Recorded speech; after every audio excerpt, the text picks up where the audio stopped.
이번 실습 시간에는 별도의 테스트 데이터셋을 가지고 우리 모델을 평가하는 방법과 또 학습 레이스에 대해서 이야기해 보도록 하겠습니다. 자, 우리가 사용하는 모든 소스 코드는 여기에서 다운받으실 수가 있고요. 이렇게 많은 분들께서 함께 개발해 주고 계십니다. 자, 이번 실습에서 가장 중요한 포인트는 바로 이것이라 할 수 있는데요. 즉, 우리가 가지고 있는 데이터셋을 트레이닝과 테스트로 반드시 나눈다는 겁니다. 이전까지의 실습에서는 그냥 이런 구분이 없이 우리가 가지고 있는 데이터를 가지고 다 모델을 학습했고요. 또 그걸 가지고 테스트도 하고 그렇게 했는데 엄밀하게 말하면 그 방법은 틀린 겁니다. 그래서 이전엔 좀 간단하게 보기 위해서 그렇게 했고요. 이제부터는 반드시 데이터셋을 나눈다라고 보시면 됩니다. 자, 나눠서 어떻게 하느냐?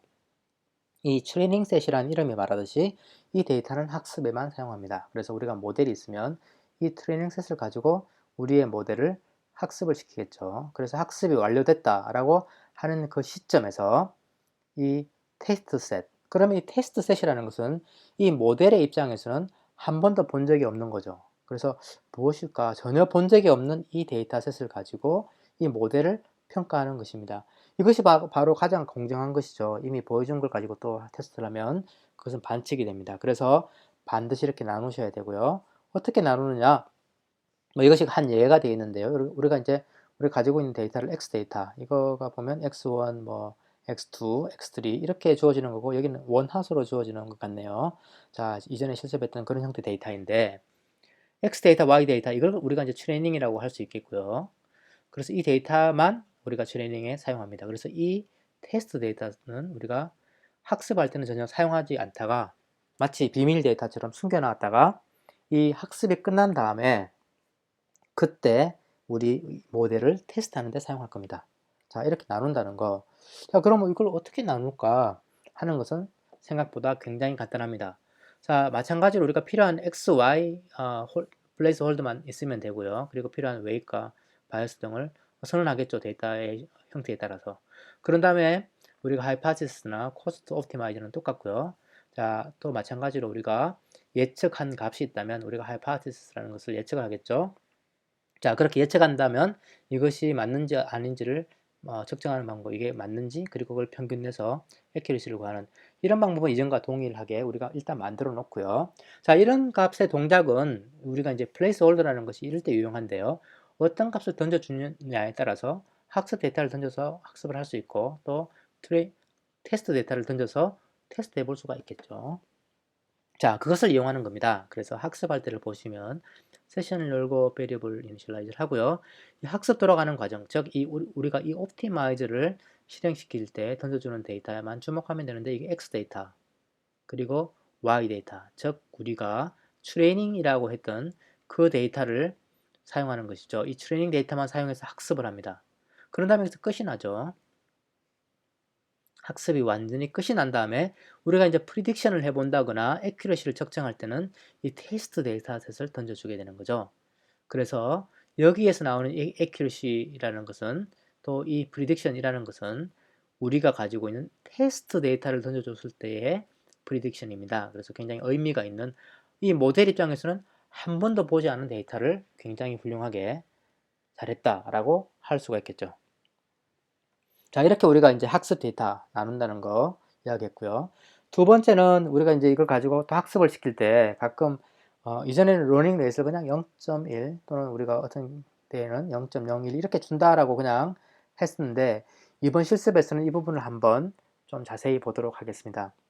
자, 이 러닝 레이스이 정확하게 좋은 값으로 선정되지 않으면 두 가지 문제가 있을 수 있는데요. 첫 번째, 이 값이 너무 큰다면 이 러닝 레이시라는 것이 어떤 점에서 기울기를 구해서 얼마만큼 스텝으로 움직일까 하는 것이죠. 이런 경우에는 W가 작게 가기를 원하는데 러닝 레이시 너무 크다면 여기에서 조금만 내려가야 되는데 이만큼 점프 해버리겠죠. 자, 여기 같은 이게 지금 반대로 또 가야 해. 근데 스텝이 너무 크면 여기까지 가버리고 여기서 또 이제 반대로 가야 하는데 해서 가버리다가 밖으로 튕겨 나가 버릴 수가 있겠죠. 자, 이렇게 되면 이 학습이 되지 않고 발산이 되게 됩니다. 그러니까 수렴이 되지 않는다는 이야기죠.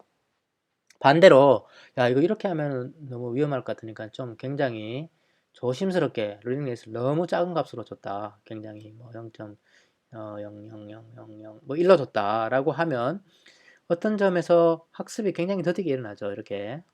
자, 더디게 일어나서 학습이 굉장히 안 될 수도 있고, 또는 중간에 이런 조금만의 어떤 이런 거 이제 미니멈, 로컬 미니멈이라고 하는데 조금의 굴곡만 있어도 거기 그냥 갇혀버리게 되겠죠. 여기서 이렇게 점프하지 못해서 여기 갇혀버리게 되는, 그래서 로컬 미니마에 빠질 수가 있고 학습이 안 될 수가 있습니다. 그래서 두 가지 문제가 있는데요. 우리가 한번 보도록 할까요? 이전과 똑같은 소스 코드고요.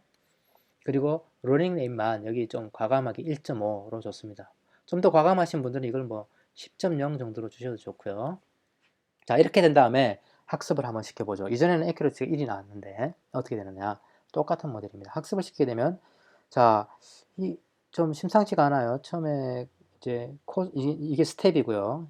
앞에 있는 숫자가 스텝이 3, 4 이렇게 할 때마다 이렇게 봤더니 이제 코스트가 뭐 이렇게 27 큰 값이 나오고, 또 그 다음에도 결코 작지 않아요. 그러다가 갑자기 스텝 5에서 이거 무한대로 가버렸습니다.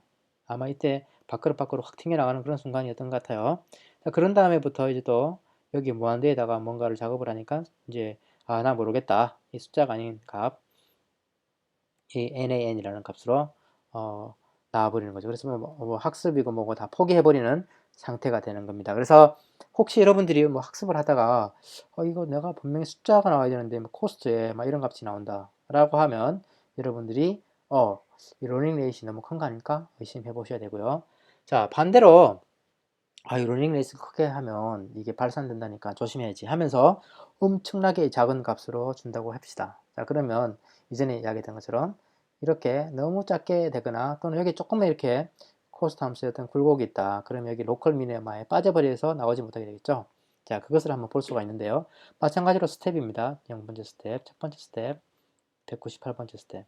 근데 코스트를 보시면 이게 지금 뭐 수백 번을 했는데도 코스트가 같아요. 아마 로컬 미니멈에 빠졌거나 아니면 거의 이동되지 않는 순간에 된 것입니다. 그래서 이렇게 학습이 일어나지 않고 있다라고 하면 여러분들 값이 너무 작은 것이 아닌가 한번 보셔서 조정하시면 좋겠습니다. 자, 학습 레이트 굉장히 잘했는데도 가끔 보면 이 NAN이라는 이 무서운, 이 아주 무서운 것을 만날 수가 있습니다. NAN 굉장히 무서운 것이죠. 보시면 굉장히 무서운데, 다른 이유 중에 하나가 이 데이터가 노멀라이즈 되지 않을 때 그렇습니다. 자, 지금 우리가 이제 가상적인 데이터를 하나 만들었는데요. 이런 뭐 굉장히 큰 숫자죠. 이거 무엇인지 모르겠지만 이렇게 큰 숫자도 있습니다. 10, 100, 1000만, 1, 10, 100, 1000, 만, 10만이죠. 90만이고 이거 뭐 180만이나 되는데, 이런 큰 값들이 주어졌다. 이런 값들을 그대로 사용하게 되면 우리 이제 코스트 펑션 대략 2차원으로 이렇게 펴봤다고 했을 때 이런 형태가 됩니다. 한쪽 방향으로 치우친. 자, 그러면 우리가 어떤 점에서 내가 미니마이즈를 하기 위해서 이 값을 이제 경사를 따라 내려오게 될 텐데, 이쪽 방향으로 가면 괜찮은데 이쪽 방향으로 잘못 나가버리면 바깥으로 튕겨 나가버리죠. 자, 이런 문제가 있습니다. 네, 그래서 실제로 그렇게 되는지 한번 보겠는데요. 자, 우선 이전과 똑같은 형태의 이전 리니어 리그레션과 같은 형태입니다. x, y 데이터가 있고요. 여기 이렇게 x 데이터, y 데이터를 분리했고요. 한 번 더 볼까요? 여기 있는 데이터들이 y 데이터고, 여기가 이제 우리 x 데이터 하고, 간단하게 리니어 리그레션을 써서 이것을 예측하는 거로 해보도록 하죠.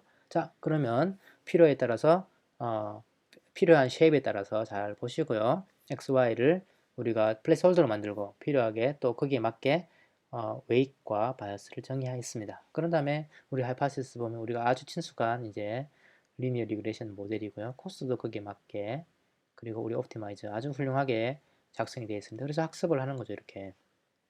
자, 분명히 소스 코드를 보면 너무나 아름다울 정도로 심플하고 멋진 모델인데, 돌려보면 이런 이상한 이 해괴망측한 값들이 나오게 됩니다. 그래서 이게 왜 그럴까 하는 것은 여러분들의 인풋 데이터가 노멀라이즈 되지 않았기 때문이죠.